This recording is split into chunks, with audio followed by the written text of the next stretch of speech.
አርዕስተ ዜና በወተት ልማት እርባታ ላይ ተስማርተው ተጠቃሚ የሆኑ መምጣታቸውን በዲላ ዙሪያ ወረዳ በዘርፉ የተሰማሩ ሞዴል አርሶ አደሮች ገለጹ።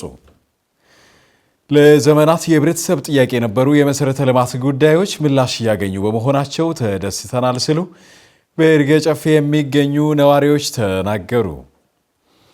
ኢትዮጵያ በሁለትዮሽና ባለብዙ ወገን ዲፕሎማሲ ያላትን ግንኙነት በማጎልበት ዓለም አቀፋዊ ተደማጭነቷን ማሳደግ ይችላለች ተብሏል።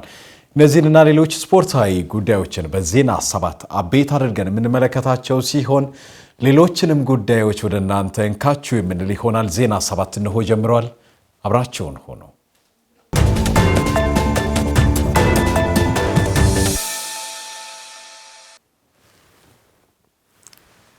ሰላምን እንሻማ። በያላችሁበት ጤናና ሰላም ለእናንተ ይሁን። ከገዶ ቴሌቪዥን የዜና 7 ወጃችንን አሁን ከተቆምናችሁ አቤት ጉዳዮች ጋር በማድረግ ወደ እናንተ ይዘን ቀርበናል። ከመላው ስቱዲዮ ባለሙያዎች ጋር በመሆን ደግሞ የዜና 7 ወጃችንን እኔ መስፍን አለም ወደ እናንተ አደርሳለሁኝ። በቀዳምነት አጫጭር ጉዳዮችን እነሆ። የምግብ ዋስትናን ለማረጋገጥ ታዳሽ ኃይልን መጠቀም የሚያስችሉ መሰረተ ልማቶች ላይ በትኩረት እየተሰራ ነው ሲል የውሃና ኢነርጂ ሚኒስቴር አስታውቋል። ሚኒስትር ዴኤታው በሲዳማ ክልል ሻቤዲኖ ወረዳ ሊሊቾ ቀበሌ 312 ሄክታር መሬት በመስኖ ማልማት የሚያስችል የፀሐይ ኃይል ማመንጫ ግንባታ አስጀምረዋል። በ500 ሚሊዮን ብር ወጪ የሚከናወነው ግንባታ በ6 ወር የሚጠናቀቅ ሲሆን 423 አባወራዎችን የኤሌክትሪክ ኃይል ተጠቃሚ እንደሚያደርግም ነው የተገለጸው።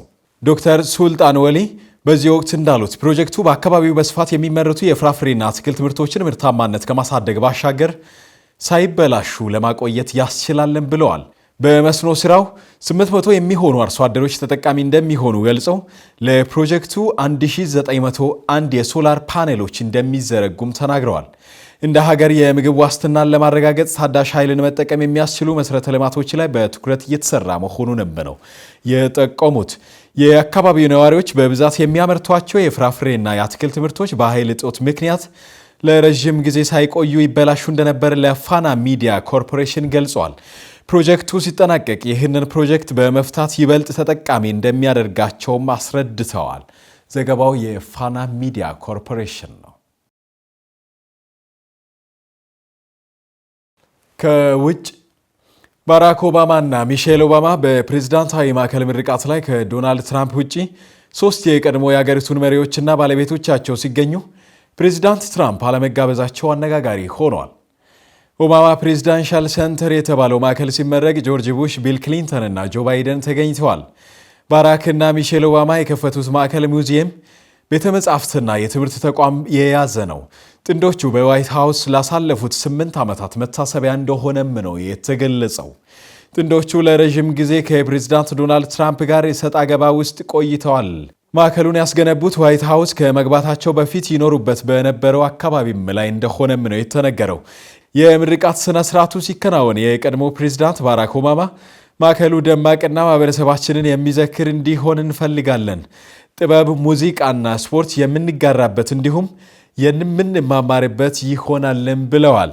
ሚሼል ኦባማ በጥልቅ ስሜት ውስጥ ሆኖ ስለ ባለቤታቸው ንግግር አድርገዋል። ባራክ ኦባማም በዚህ ስሜታዊ ሆኖ መታየታቸው ነው የተነገረው። ቢቢሲ ዘግቦታል።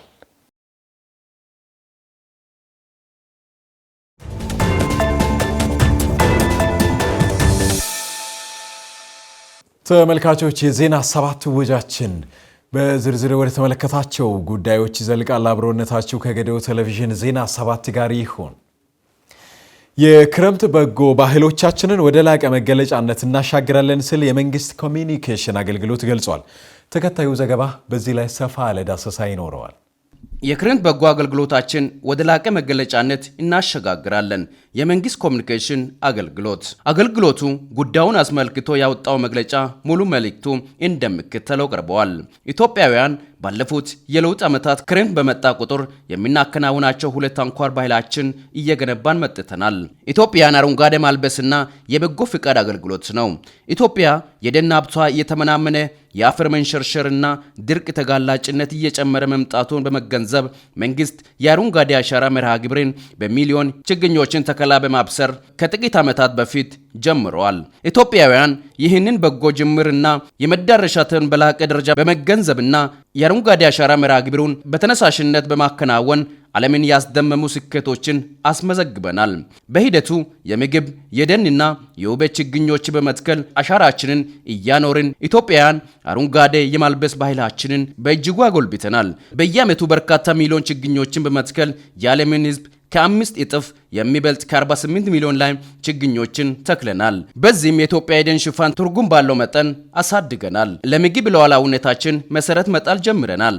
ፍራፍሬ የወጪ ንግዳችንን አሳድገናል። ከ2 ዓመታት በፊት ይፋ በተደረገው ጥናት ውጤት መሰረት የደን ሽፋናችን እጅግ ከተመናመነበት ከፍተኛ ፍጥነት አገግሞ ወደ 23.6 ከመቶ አድጓል። በልዩ ሁኔታ ኢትዮጵያውያን የተቀናጀና የተሰናሰነ ተነሳሽነት የአንድ ጀንበር የችግኝ ተከላ መርሃ ግብሮችም የዓለምን ትኩረት በሳበ መልኩ ሚሊዮኖች በአንድ ጀንበር እየወጣን በመትከል የራሳችን ክብረ ወሰን በራሳችን ደግመን እያሻሻልን መጥተናል። የአረንጓዴ አሻራ መርሃ ግብር የተከልናቸው የምግብ የደንና የውበት ችግኞችን የኢትዮጵያውያን ሁለተኛ የማይቀሩ የምግብ ሉዓላዊነታችንን የሚያረጋግጡ የአበባና የፍራፍሬ ወጪ ንግዳችንን እድገት እየለወጡ ያሉ እንዲሁም የአየር ንብረት ለውጥን የሚቋቋሙ አቅም ማጎልበቱ ናቸው።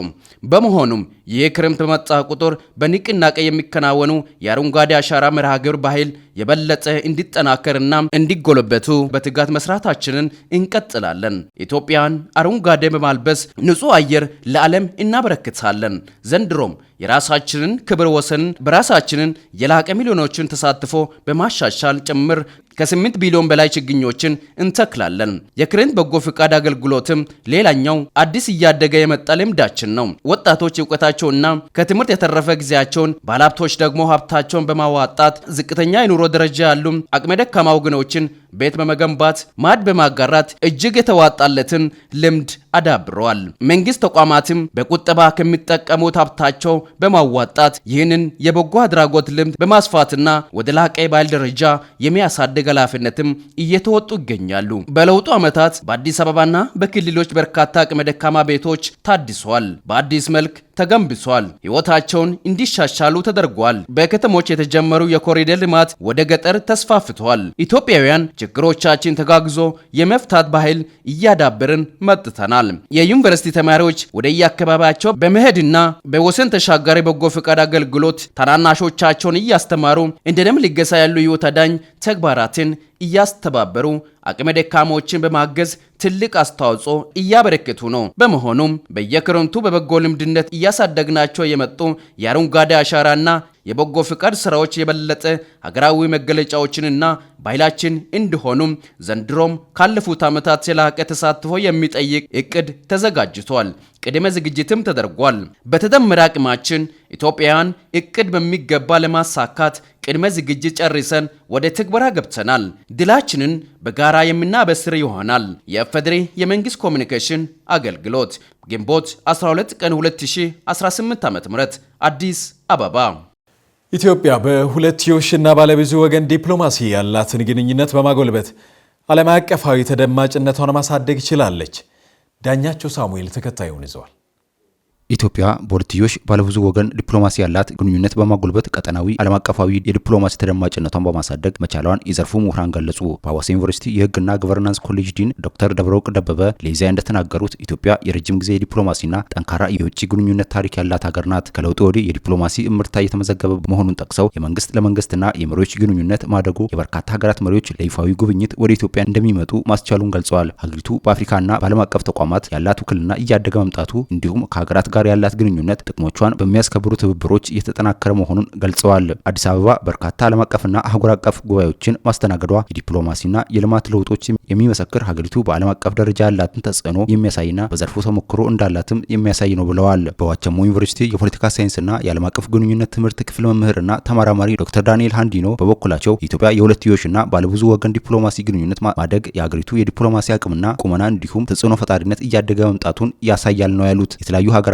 የዓለም አቀፍ ተቋማት መሪዎች በኢትዮጵያ ያደረጉት ይፋዊ የስራ ጉብኝት ሀገሪቱ በኢኮኖሚያዊ፣ በማህበራዊ፣ በፖለቲካ እድገት ማስመዝገቧንና ተጽዕኖ መፍጠሯን የሚያሳይ እንደሆነም ገልጸዋል። ኢትዮጵያ የውጭ ጉዳይ ፖሊሲ በሰጥቶ መቀበል መርህ ላይ የተመሰረተ መሆኑ ብሔራዊ ጥቅምን የሚያስከብር እንደሆነም ነው የተናገሩት። የውጭ ግንኙነት ከሚመራባቸው ቁልፍ ጉዳዮች አንዱ የውስጥ ጥንካሬ መሆኑን ጠቅሰው ኢትዮጵያ ጠንካራ ውስጣዊ አቅም መፍጠሯ ከሀገራት ጋር ያላት ግንኙነት እንዲጠናከር ማስቻሉን ተናግረዋል። ኢትዮጵያ የምትገኝበት ስትራቴጂካዊና ጂኦግራፊካዊ አቀማመጥ ለውጭ ግንኙነት አስተዋጽኦ የሚያበረክት መሆኑንም ገልጸዋል። ኢትዮጵያ በመሪዎቿ በኩል የምታደርገው ግንኙነት መጠንከር የውጭ ደጋፊ ኃይሎችን በማሳደግ የሀገሪቱ የሁለትዮሽና ባለብዙ ወገን ዲፕሎማሲያዊ ተሳትፎ በማሳደግ ተደማጭነቷን እንዲጨምር እንደሚያስችል ጠቁመዋል። ዘገባው የኢትዮጵያ ዜና አገልግሎት ነው።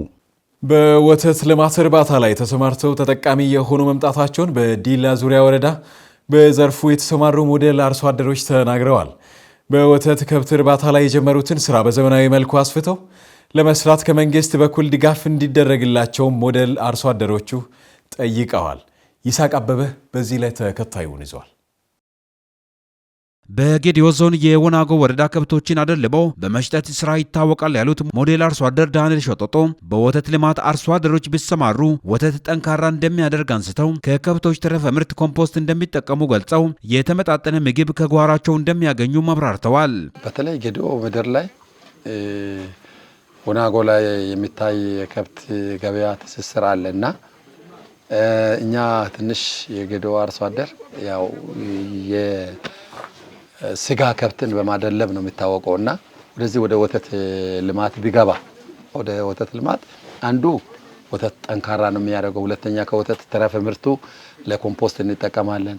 ተረፈ ምርቱን ለብዙ ነገር ነው የሚያገለግለንና ከዛ በተረፈ ወተት ለኛ ስጋውም ከዚሁ ከጓሮ ስለምናገኝ በተለይ ከዚህ ከስጋ ማድለብ ጎን ለጎን የወተትንም ከብት ለከብቶች የሚያስፈልገው መኖ በማሳ እንዳላቸው የገለጹት ሞዴል አርሶ አደሩ የወተት ልማት እርባታ ላይ አርሶ አደሮች ቢሰማሩ ውጤታማ መሆን እንደሚችሉ ከራሳቸው ተሞክሮ በመነሳት ጠቁመው የአሳ እርባታ እያከናወኑ መሆናቸውንም አንስተዋል።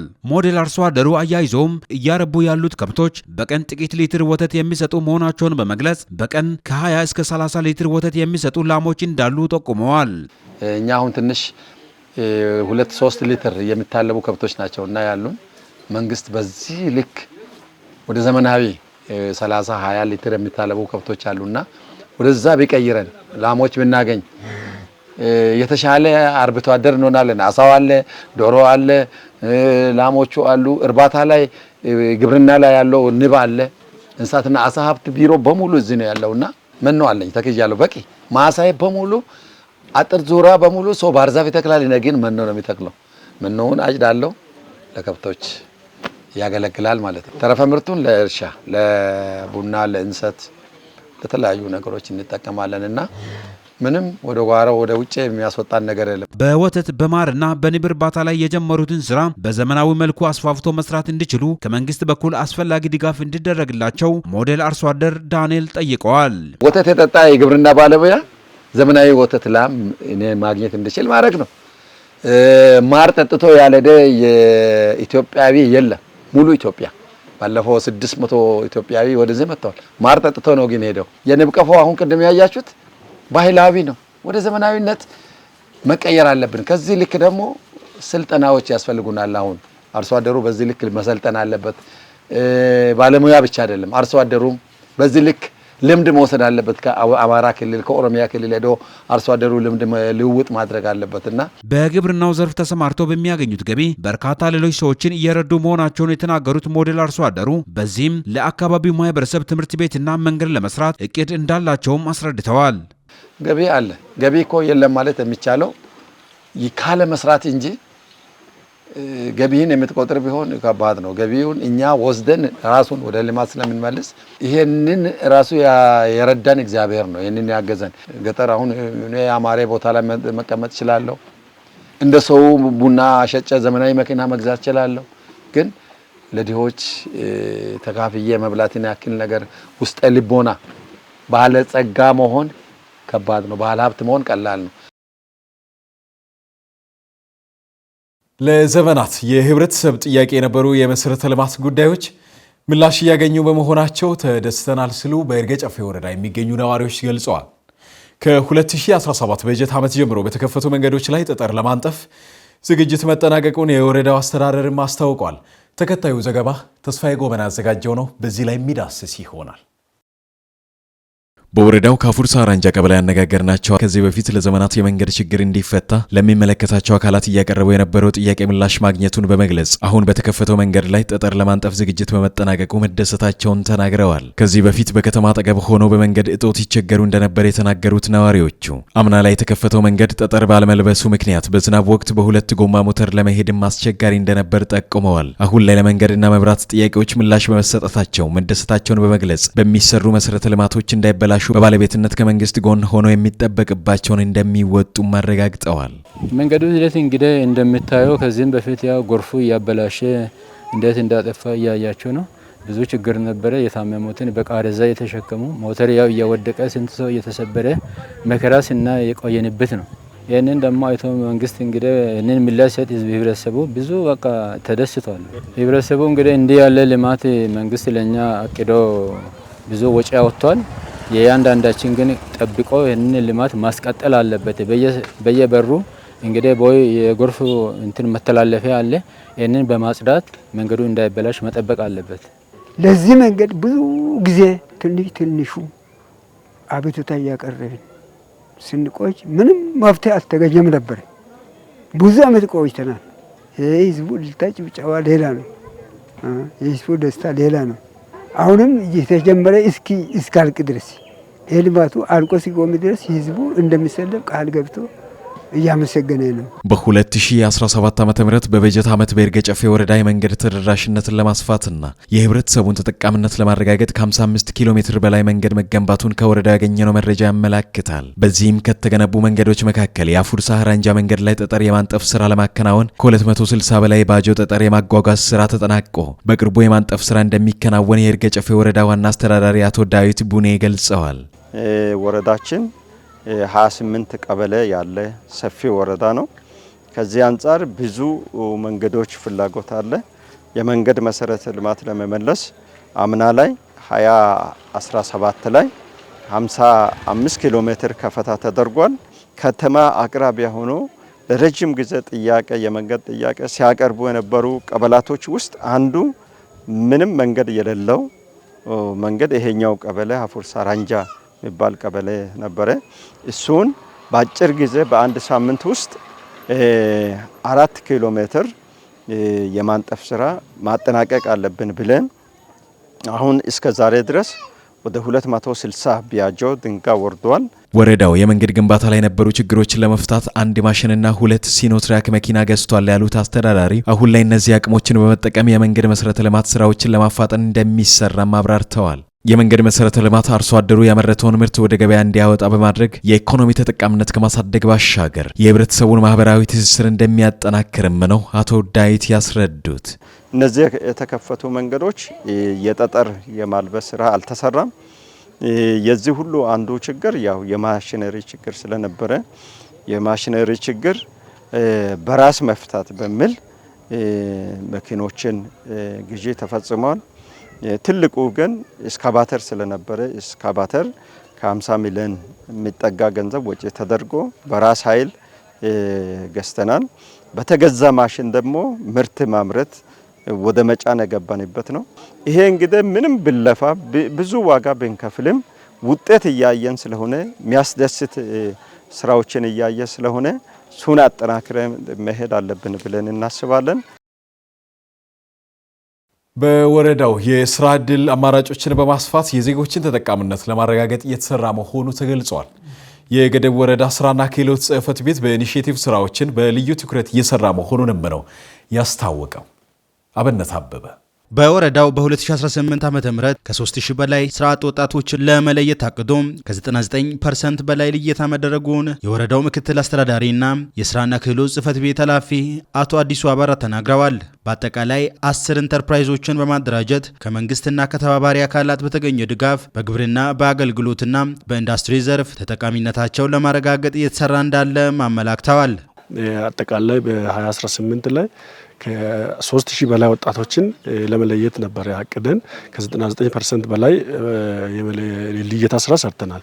ከዚህ ውስጥ በተለይ አቅም እያላቸው መስራት እየቻሉ በገንዘብ እጦት ስራ ያልጀመሩ ወጣቶችን በመጀመሪያ የማደራጀት ስራ ነው ሰራነው። ወደ 34 ኢንተርፕራይዝ አካባቢ አደራጅተናል።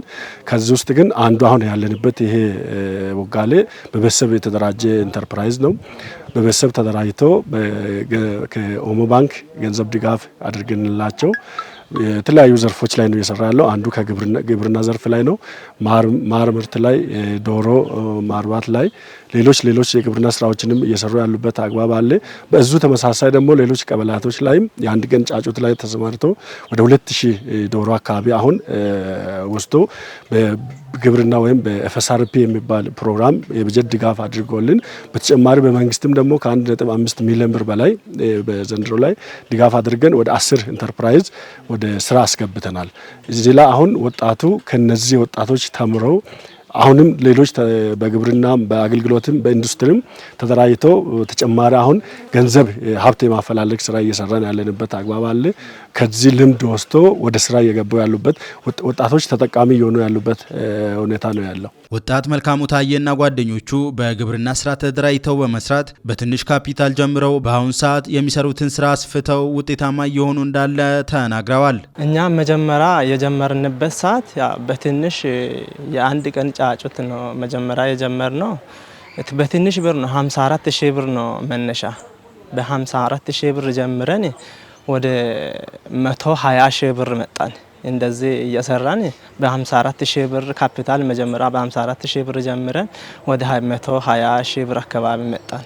እንደዚህ እየሰራን እያለን በአጋጣሚ በወረርሽኝ ምክንያት ያው 700 ጫጩት ሞቶ ነበር። ከዛ በኋላ ደግሞ ከመንግስት በኩልም ድጋፍ እንትን ተደርጎ ወደ 2000 ጫጩት አስገብተናል። አሁን ውጤታማ እንሆናለን ብለን ነው ከማህበረሰቦቹ ጋር ስንወያይ ራሱ ውጤታማ እንሆናለን። ይሄ ነገር ያው ጫጩት ብቻ መስራት ሳይሆን ቡና ብቻ መስራት ሳይሆን ብዙ ነገር አጠቃልለን ስንሰራ ውጤታማ እንሆናለን ብለን ነው። በበጋ ሰዓት ያው መስኖንም እንሰራለን። ብዙ ነገር ነው። እኛ ግብርናን የሚመለከተው ብዙ ነገር እየሰራን ነው ያለ ነው። አቶ ቦጋሌ ወይሲ በቤተሰብ ኢንተርፕራይዝ በመደራጀት በበርካታ የግብርና ተግባራት ተሰማርቶ ውጤታማ እየሆኑ እንዳሉ ነው የተናገሩት። እኔ ተሰማራሁት በንብ ማነብ ማሪ ስራ ሰራለሁ እና እንሴቶች ቡና ተክላለሁ። ኮምፖስት ለማዘጋጀት ቨርሚ ኮምፖስት የሚባል አለ። ቨርሚ ኮምፖስት እና ቲሎች ለሚፈልጉት ቲሎች እያቀረብኩ እየሸጥኩ ነው እና ከዛ በዶሮ ስራ እንቁላል ዶሮዎች እና ዶሮ ሌላ እንደዛው የአሳ ስራ ለመስራት እንደዛ እንትን ብዬ በዛ ነው ያለሁት። ከመንግስት የወሰድኩት እና ድርጅት 15 ቀፎ ነው። የበፊት የኛ አለ ከ30 ይበልጣል። የበፊቱ ማለት ተሰቀለም አለ እዚህ የምታዩት እና ሌላ በእንጨት ላይ የተሰቀለ አለ ገፋብል በድምር ወደ 40 ቀፎ ይደርሳል። ከዚህ ጋር ማለት ነው። ከምሰራ ስራ ሁሉ ተጠቃሚ ብቻ ነው። ከሁሉ ነው ተጠቀምኩት። እንሰት ተፊቆ ለልጆቼ ይጠቅማል። ከዛ ተሽጦ ለሌላ ህብረተሰቦች ከኔ ቆጮ ይገዛል እና ሌላ ያልተፋቀውን እንሰት ለሌላ ህብረተሰብ እንሸጣለን። እና በማሪም እንደዛው ነው። ማሪም እየሸጥን ሌላ ነገሮችም ቡናም እየሸጥን ብዙ ተጠቃሚ ሆነናል ማለት ነው። ተመልካቾች ከጌዲዮ ቴሌቪዥን የዜና 7 ወጃችን አሁንም ቀጥሏል። ከውጭ ወደ ተመለከትነው ጉዳይ እንዘልቃለን። ተጠባቂው የአሜሪካና ኢራን የሰላም ውይይት መሰረዙ ተገልጿል። በስዊዘርላንድ ከተማ በአሜሪካና በኢራን መካከል ይደረግ የነበረ ውይይት ነው የተሰረዘው። ይስሐቅ አበበ በዚህ ላይ ተከታዩን ይዟል። አሜሪካና ኢራን ከሳምንታት ውይይት በኋላ ባለ 14 ነጥብ ስምምነት ላይ መድረሳቸውን ተከትሎ ለመጨረሻው ስምምነት በዝርዝር ጉዳዮች ላይ የሚያደርጉት ድርድር ዛሬ እንደሚጀመር ተገልጾ እንደነበር ይታወሳል። ይሁን እንጂ የስዊዘርላንድ ውጭ ጉዳይ ሚኒስትር ባወጣው መግለጫ አሜሪካ፣ ኢራን፣ ኳታርንና ፓኪስታንን በማሳተፍ ለማካሄድ ታቅዶ የነበረው ውይይት ላልተወሰነ ጊዜ ተራዝሟል ብለዋል። ሚኒስትሩ በመግለጫው ድርድሩ ለምን እንደተራዘመና በቀጣይ መቼ እንደሚካሄድ አልገለጸም። ከመግለጫው ቀደም ብሎ የአሜሪካ ምክትል ፕሬዝዳንት ጃዲ ቫንስ ለድርድሩ ወደ ስዊዘርላንድ የሚያደርጉትን ጉዞ መሰረዛቸው ተገልጾ ነበር። ይህም ምናልባት በአሜሪካና ኢራን መካከል በሚጠበቀው ዘላቂ እርቅ ላይ ተጽዕኖ እንዳይኖረው ተሰክቷል። በኢራን ባለስልጣናት በኩል በጉዳዩ ላይ እስካሁን የተሰጠው ይፋዊ ምላሽ አለመኖሩንም ሮይተርስ ዘግበዋል። ዘገባው የፋና ሚዲያ ኮርፖሬት ነው።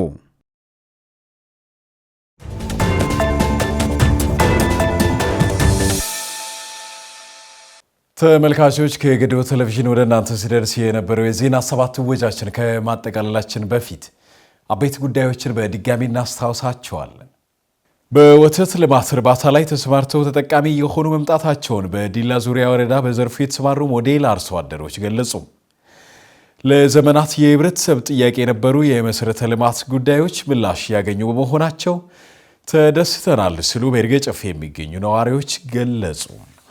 በዜና 7 ከውጭ አቤት አድርገን የተመለከትነው ጉዳይ ተጠባቂው የአሜሪካና ኢራን የሰላም ውይይት መሰረዙ ተገለጸ። የሚሉት በዜና 7 ወጃችን ስፖርታዊ ጉዳዮችን ጨምሮ አቤት አድርገን ከተመለከትናቸው ዋነኞቹ ሲሆኑ የዜና 7 ወጃችን አሁን በተከታተላችሁት መልኩ ተጠናቋል። ከገዶ ቴሌቪዥን በሁለቱም ቋንቋዎች ወደ እናንተ የሚደርሱ የተለያዩ ዝግጅቶች አሁንም ወደ እናንተ መድረሳቸውን ይቀጥላሉ። በነበኩል ዜና በዚህ ያበቃል። ሰላምን እንሻማ። በያላችሁበት ጤናና ሰላም ለእናንተ ይሁን። መልካም ጊዜ እንተመኛለን።